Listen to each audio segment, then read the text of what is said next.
আগে একটা ভিডিওতে হাইওয়ের পাশে একটা রেস্টুরেন্টের কথা বলছিলাম যে ওইটা আমি দেখাই সবসময় আসা যাওয়ার পথে। আজকে অবশ্য সামনে দিয়ে দেখাইতে আসি, ভিতরে আর আজকে যাবো না যেহেতু আমার শরীরটা খুবই খারাপ ছিল, কারণ আমি বমি করছিলাম। এই রেস্টুরেন্টের নাম হইতেছে যে লামিম রেস্টুরেন্ট। এটা হচ্ছে যে গোপালগঞ্জের মুকসুদপুরে। এই বিরতি স্থলের চারপাশে এসে যে দোকানপাটে ভরপুর, আর ভিতরটা এসে যে আরো সুন্দর। আর যেহেতু আজকে ভিতরে যাই নাই তাই ভিতরটা আমি দেখাইতে পারতেছি না। তো এরপর আমি আবার একটু গাড়ি দিয়ে নামলাম, যেহেতু প্রচুর গরম তাই একটু আইসক্রিম খাইতে মনে চাইলো, এর লাগে আইলাম আইসক্রিমের দোকানের এখানে।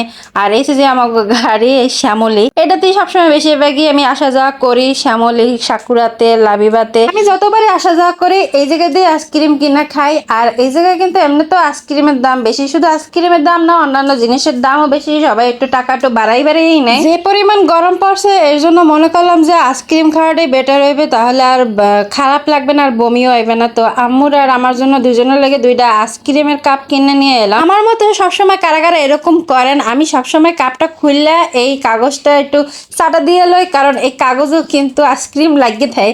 তো কতখানি আইসক্রিম কে আমি ফালাই দিই, মেল লাগে আগে ওইটা খাইলে তারপর আইসক্রিম খাওয়া শুরু করি। তবে এই জায়গা সিঙ্গারা বিক্রি করে, তা হচ্ছে যে কলিজার সিঙ্গারা।